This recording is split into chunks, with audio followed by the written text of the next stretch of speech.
In today's episode, we're going to talk about the transformative potential of generative AI and how it can reshape how knowledge workers approach very complex tasks. Because recent research from the BCG Henderson Institute, conducted in collaboration with Boston University and OpenAI's economic impacts team, has shed light on how tools like ChatGPT are already impacting things like productivity, skill development, and workflows.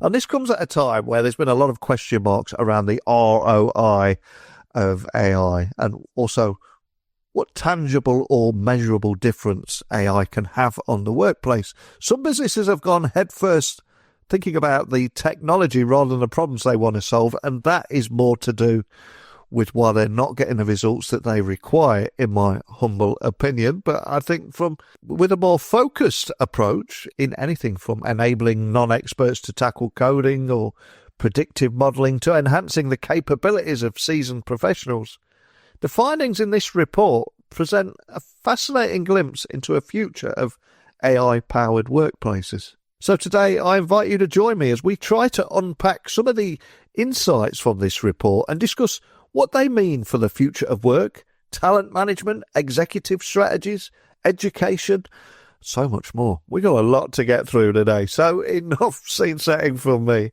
It's time for me to introduce you to today's guest. So a massive warm welcome to the show, Vlad. Can you tell everyone listening a little about who you are and what you do? My name is Vlad Lukic, and I run tech and digital practice at BCG. So my team advises CEOs that want to figure out what should be the technologies they focus on and how to build their roadmaps to deploy them most effectively in their businesses. We also advise CIOs, CTOs, chief digital officers as they are articulating their roadmaps, modernizing their technology, deploying the latest technology like GenAI in their operations. And then we also help various other executives that are trying to deploy tech in their daily lives and in their daily operations. So it's been a fascinating journey the last few years. I bet it has. I mean, we're talking about what technology businesses should be investing in, should be adopting and implementing. Predictably, I would imagine over the last 2 years, there's going to be a lot of conversations around AI. And I've got to ask, I mean, what would you say are the most surprising findings from BCG's experiment on GenAI's impact on consultants' ability to perform data science tasks? Because I was reading about this recently, and I'd love to hear more about the actual results, because another big topic right now is ROI of any technology. So what did you find here? Yeah, so it's interesting. And a little bit of the backdrop. We've taken a control group of the data scientists, then a group of consultants without any background in data science, and then a group of consultants without any background in data science, and given them the GenAI tools to conduct some specific tasks in code writing, doing some predictive analytics, and then doing statistical analysis. And then we tried to compare the results. And what was fascinating was that for those who had no background, right, in data science, they improved their performance dramatically out of the gate by using these tools. What was more surprising was that those who were experienced when given these tools, right, they performed even better because we just thought they're already performing at excellent level. They actually performed even better, right, when these tools were given into their hands. And then the third thing that was, I would say, surprising was think of it as an exoskeleton. When we were done with the study or done using the tools, if we asked the non-experienced folks to not perform those tasks, right, without using the tools, they couldn't, because it took the exoskeleton away from them. So they didn't learn how to do the work. They just had something that allowed them to do it, right? So it was just, those are, for example, three things that stood out as we did the work.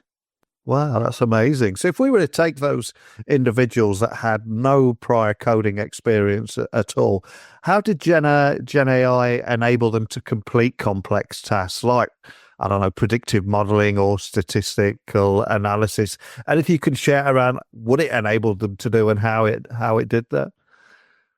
Yeah, so let's say, for example, on code writing, right? If you did not do the code writing before, if I asked you not to write a piece of code, you would have to probably go online, you would go on YouTube, you would look at some of the instructions of how you want to go about writing the code. Here, they could just prompt what they're looking for, right? And they could get the first wave of the code.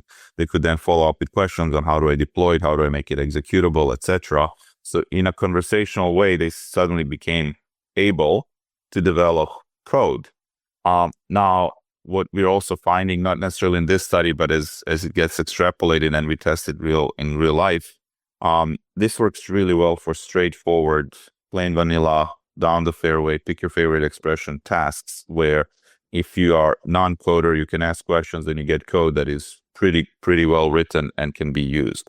When you get to more complex and exotic tasks that require a bit of fine-tuning of the code, that's where it becomes tricky for a novice, because they will ask for a piece of code that comes in let's say they get 30, 40 lines of code. It's hard for them to even sanity check, is it good or not? This is where more experienced coders, they know how to ask the question, so they chunk it up. They say never more than 3 or 4 lines of codes. They can chunk up the prompts in a way that is easy to sanity check, and then they can string it together, right? And so this is where it becomes, when you combine this study with other observations, some more broader interesting learnings start popping up.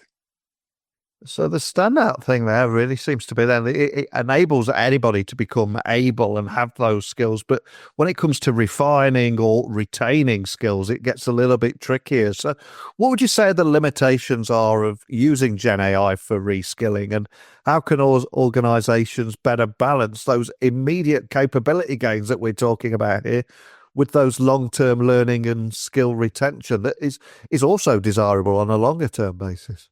Yeah. But before I answer that question, it prompted a thought on one other observation that was very interesting. Those who had coding experience prior to this type of work, their base capabilities and quality at which they were solving all the problems was 20-30% higher than those who didn't have coding background, even if they were asked to do tasks that are unrelated to coding, which was very interesting. So to your question, there is one piece, which is, as you're hiring people for these, in this new world, right, where we need constant upskilling and learning, looking for people with coding background actually matters quite a bit, because they actually have in their skill set ability to try new things and base load of knowledge on top of which they can build to use some of these new tools. So that's kind of one interesting observation.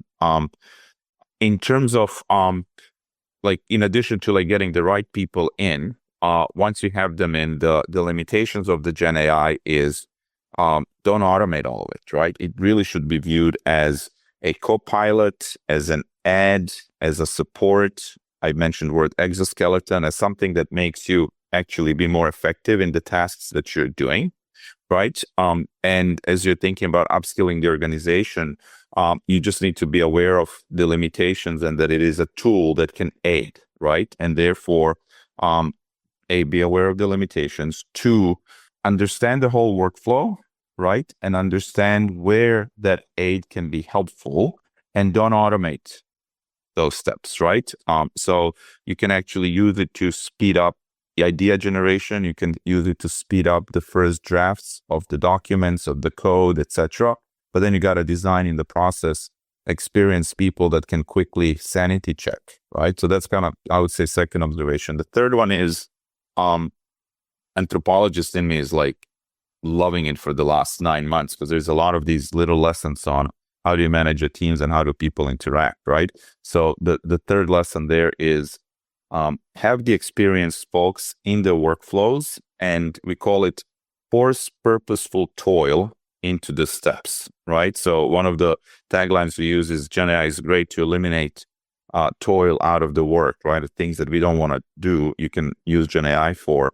But we're learning, you got to force purposeful toil in there, where you force some steps and reviews for the less experienced folks. So they learn how to sanity check things, and they learn, and you help them build intuition, how to even go about answering some of the questions. So for that means, like in this example of coding, don't allow the juniors to do more than 6 lines of code using GenAI. Don't just prompt and then you get 50 lines of code that you cannot unravel or sanity check. So you force them then to, when they have 30 lines of code to engage with their manager, right? To see how it comes together. So you can force some of the interventions inside so that you can retain some of the knowledge and build some of the intuition for those non-experienced folks. Does that resonate? Does that make sense? Yeah, completely. And I think you use the right words there: co-pilot, collaborate, support.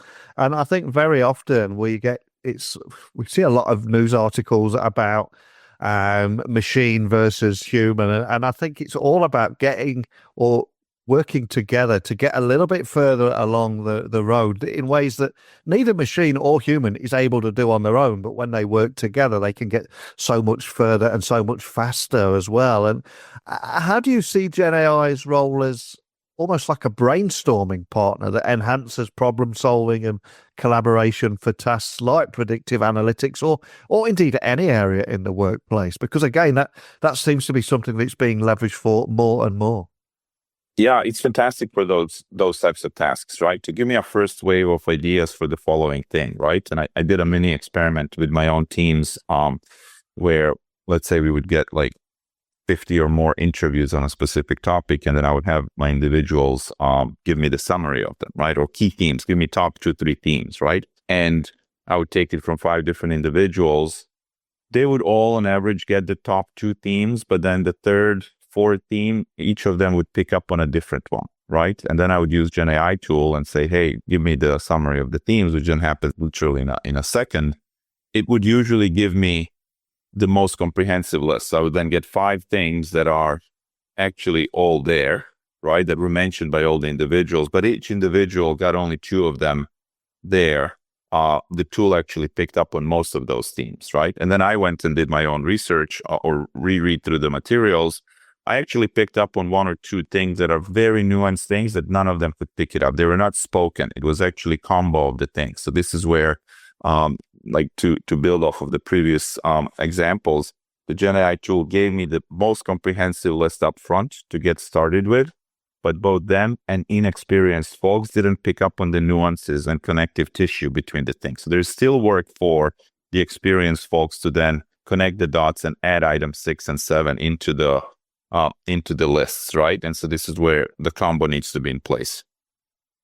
Yeah, well, I think I was reading on Reddit a few weeks ago. There's a Telegram group out there where people are using it to turn their ideas into businesses. And there was a number of them there that were using GenAI to generate their business idea or expand on their business idea. And then let's say it was a T-shirt company. Then it was what kind of T-shirts. It told them what T-shirts to make, how to get them made, where to get them made, how to build the website, how to market the idea. It just brings to life that almost co-pilot theme that we're talking about here. And you can bring anything to life if you bounce ideas and use it to brainstorm, right? Yeah, it's so I have 3 kids, and so you can imagine conversations they're all under 18, so you can imagine conversations can get wide-ranging, but it became such a wonderful co-pilot for us. I call it the 6th member of the family. When the kids are like, oh, look at that ice cream stand. Like, I wonder, like, would that be an interesting business to run? And like, can one even make money? And then we were like, okay, so if I'm to run an ice cream stand in Boston Common, what should I expect of it as a business, both in terms of margin that I could make and overall dynamics? Enter. And then it gives me like, listen, given you're in Boston, you probably have only 3 months in the summer. If you're in Boston Common, that means blah, blah, blah. If you have 1 stand, you're probably limited to this amount of ice cream on a daily basis. Therefore, da, da, da, da, da. If you price it on these levels, da, da, da, da, da. So suddenly tells me, hey, the margin you can expect from a stand like this is $500 on a daily basis over this period. You also need to keep in mind your CapEx investments. It gave me a whole business case up front. My kids looked at it, they're like, oof, this is a hard business to run. On the flip side, the other one said, well, what if I have 100 of these? Well, suddenly it's an interesting business to run. But then, so it became an aid to have that conversation quickly with the kids on a pretty complex topics, right? On like running a business, right? And so just to bring to life, Neil, your point, like it is just such a wonderful aid, right? And a thought partner in a lot of these things, right? And if you have a bit of intuition and know how to sanity check it, it helps you speed up a lot of those things. 100% with you. And I love that. I mean, just getting your kids to think bigger and think about how to run a business and different ideas just from observing something in the street there. And I've seen so many other ideas as well, planning trips, family holidays. You can literally say, I want to go to this location. Where should I stay? What sightseeing trip should I do? What are the best restaurants? And then export it straight to a PowerPoint presentation to show your family. The opportunities are endless around that. So anybody that is sat on the fence, I do encourage them just to go out there and have a play with it. And it's the best way of getting to grips with it. But I mean, bring it back into the workplace. What implications do your experiments results have for refining expertise and talent management strategies within their organizations? Anything you can share around what you found there? Well, listen, it's helping companies start rethinking what is it, what is the entry level skills that I need? What is the minimum that I need? I gave the example of coders already performing at a different level, right? Oh, okay, maybe those are profiles we need to get in, right? Because they will be nimbler to do these things. Two, it is asking a lot of companies, okay, if I have 1,000 open positions for new folks, do I need 1,000 or should we start first with 100 and have them use these tools to get started with? And then we can think about it differently. It's also interesting to me, there was a lot of fear up front in the early days. Hey, will AI take over the humans, right? And there will be no jobs, etc. Job growth is up, right? And when I engage with our clients, the earliest adopters and those that are actually deploying it with best results are all with the growth mindset. They're like, I cannot physically keep growing at the pace we would like to if I have to add human for all the role that we have. I really need this exoskeleton or something that supercharges every single new employee that I'm bringing in, right? So even the training is going in that direction of how do I infuse this into the workflows, both in onboarding, but also on an ongoing basis. It has impact on how you manage the workforce, how you onboard the workforce, how you think about upskilling, etc. And for anybody listening that is concerned around that ROI of AI, or how does it work in my workplace? How can I use it to make a tangible and measurable difference in my workplace and refine processes, etc.? Any advice you could offer on how businesses can effectively integrate Gen AI into their current workflows and maybe even expand employees' technical capabilities while ensuring sustainable skill development? I appreciate that question on its own is almost an entire podcast episode, but just to get people thinking differently, any advice around that? Yeah, so listen, first I would say make it available, right, in a safe, responsible way with proper guardrails, etc. But make it available to your employees to use it, right? Because it's there. And what I'm finding out is if you're not making it available, they use it themselves. Then they just use it in an irresponsible way on their private devices, giving your data out, etc. So you cannot avoid that. So just make sure that it's accessible. They can have access to these tools. Two, do know where they end up freeing up the time, and then have explicit conversations of how to redeploy that time, right? Versus that they just fill it up with extra other busy work, right? And so great examples for that for me are there are some tasks where people do them now in a day versus a whole week, right? They finish it and then they're waiting because like there's no task until next week, but they have no one to have that conversation with around what do I use the time for? So they just stretch it around. And which gets me to the third point. Companies need to think about giving the tools, having people start using them, and then having explicit conversations on how do we change the whole workflow, right? And so we have an example where we took one piece of analysis and from 10 days of work, we brought it down to 2 minutes, right? Like we literally from, 10 days down to 2 minutes, you fine tune it and you're done. But the customer gets output of that still only after 10 or 11 days, right? So we just talk with the team and say, what is going on? Like, is the tool not good? Is the output not good? They're like, no, it's actually very good. Like the quality of this is like acceptance rate is like 95% with what we give to the committee to review. And we're like, well, why does it still take 10, 11 days for people to use it? And the answer is, well, the committee meets only once every 10 days. So we cannot even review this earlier. So, okay, but why is the committee even in the place? Or because the quality that was coming in before was we accepted only 20-30% of it when humans did it. It was really poor quality. So they had to review it and send it back in the process. And so the quality is now 90% plus. It's done in minutes. And do we need a committee? Oh, that's a good question. We probably don't. Great. But it takes 6 months to get to that conversation, right? And so how do you speed up those types of conversations around how we do the work and how do we hand over tasks to each other? How do we redeploy that time, right? And let's move the bottlenecks, right? And shift them if we have way to do things faster. Muscle of doing that, Neil, just kind of evaporated over time because we as companies, as a kind of, again, anthropologist inner anthropologist in me, we got into this mode of 1 to 2% continuous improvement mindset.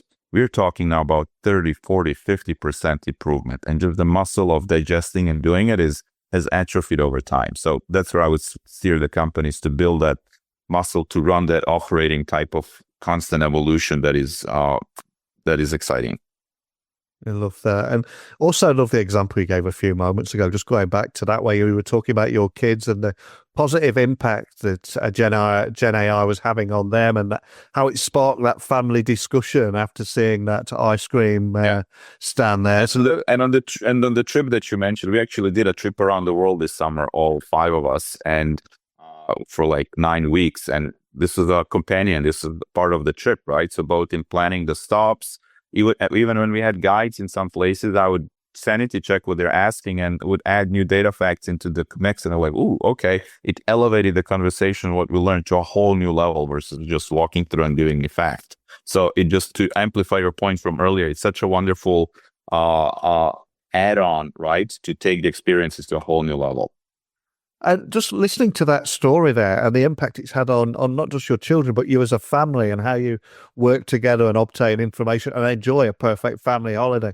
It's only a great thing, but in certain elements of education, we keep seeing the horror stories of it's got to be completely banned. And I know there's a few reasons behind that, but what lessons do you think from your own experiences and indeed the study means for educators or parents about the importance of fostering and engineering a mindset, not just through coding and problem solving skills, but how they use Gen AI responsibly as well? When you put it all together, any advice on that? Because we will have a lot of educators and indeed concerned parents listening.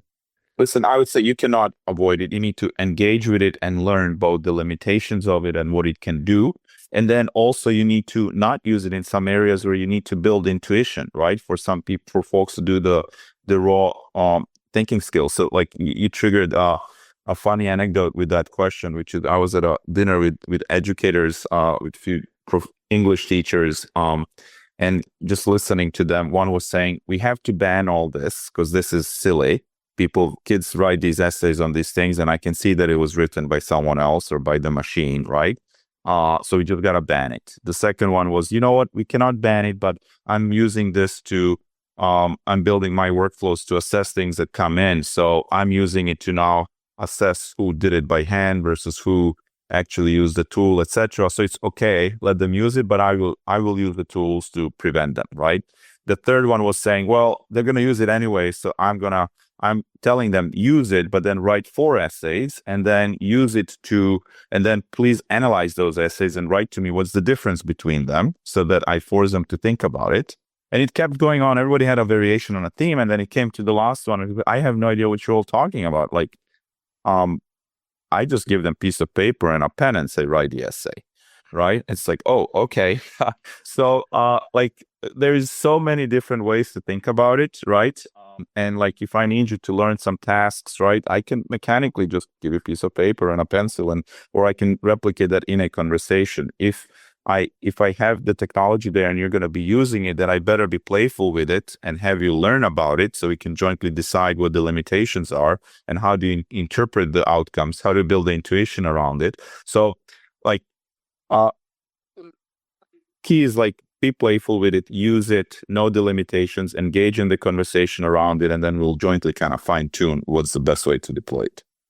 Fantastic advice. And you perfectly highlighted there how there's a team of educators, all with completely different takes, opinions, and approaches. And I would imagine it's exactly the same in the workplace. So, any tips on what steps executives should be taking to prepare their organizations for a future where tools like GenAI will significantly augment and maybe even reshape the workforce? But for inside the workplace, any advice there? So executives themselves should start using it. That's one. Even if it's small things, they have executives that say, hey, please monitor our conversation and give us comments. What are we missing in the conversation? Right? Literally put a co-pilot in there in the management team. Others are using it for first quick drafts, right? Going into thinking of their annual reports or engaging with the board, etc. They need to do a quick analysis.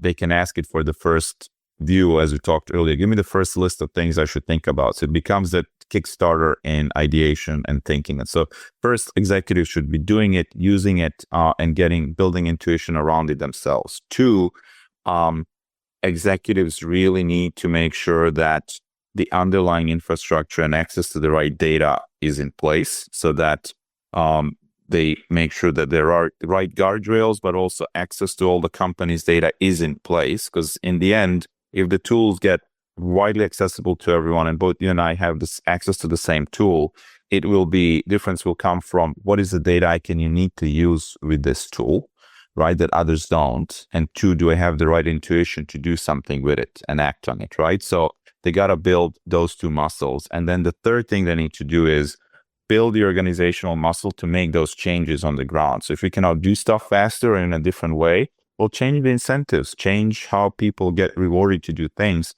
But that is not an easy muscle to change, and it takes a while, right? And those are the three things executives need to do.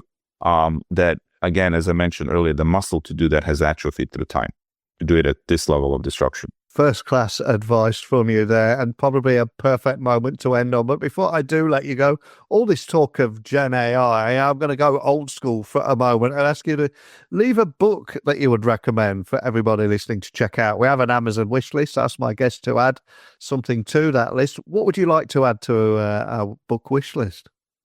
We'll go old school on you there. There's a book that changed a little bit of how I think about the world and myself, and it's Irving Stone's Lust for Life, which is a book about Vincent van Gogh. And I got mesmerized by reading it. I started reading it because of him, but then I fell in love in the book with the character of his brother, Theo, who was the art dealer, who was the one that owned most of his artwork and encouraged him to doing the work. And I found myself being more like Theo than Vincent, because I just love to find people that have passion about something and then make sure I create the right conditions for them to just go and be the best at it. And then you bring it to the rest of the world, right? And so it's similar a little bit like GenAI. A lot of the folks 3 years ago were the craziest on an island talking about this stuff, right? And so I had to have their back in a pocket to make sure, don't worry, just keep doing what you're doing, and the rest of it, they're going to get it, right? And now they got it, and now these are the rock stars, right? So that was the book that impacted me a little bit through time. Oh, I love it. I'll get that added straight to our Amazon wish list. And for anyone listening, wanting to dig a little bit deeper on the report that we've talked about today, or just find out more information about you, BCG, the kind of work that you're doing, carry on this conversation, anywhere you'd like to point everyone listening? Yeah, I mean, we can, if you go on BCG and just look at where's the value from AI, and just Googling both BCG, GenAI, there's plenty of really good reports, right? And materials that we have, and we're constantly updating it because it's moving so fast and we're genuinely geeking out on it. So just start following us, and there's a really good set of reports coming at a regular frequency.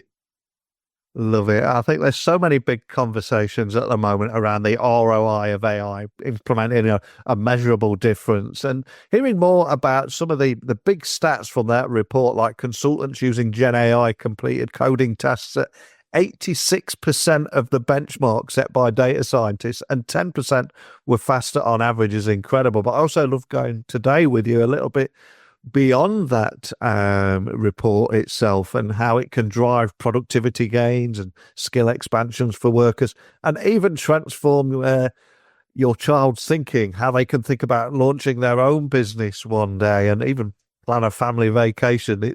Literally, opportunities are endless, but just thank you for sharing that with me today. Awesome. It was a pleasure. I think as we've learned from Vlad today, GenAI is much more than just a productivity tool.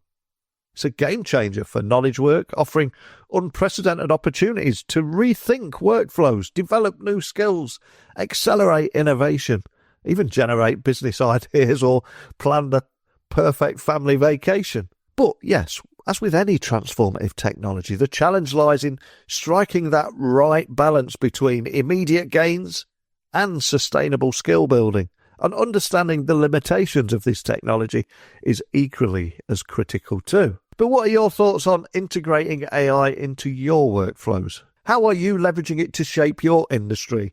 I get a lot of emails from business leaders that are unsure on what they should be doing or what problems they should be fixing, how they could be leveraging this technology. And the plan for this podcast has always been share ideas together. Let's just use this as a big brainstorming session as well. We can share them out there. We can all learn from each other. I know myself and Vlad are going to be staying in touch. As he said at the end of our conversation, let's keep each other sharp by learning from each other. And I encourage you to join that too. So please email me, techblogwriter@outlook.com, LinkedIn, Instagram, X, @NeilC.Hughes. Let me know. But thank you for tuning in to Tech Talks Daily today. Until next time, stay curious, stay inspired, maybe even think about coming back and joining me again tomorrow. Hopefully speak to you then. Bye for now.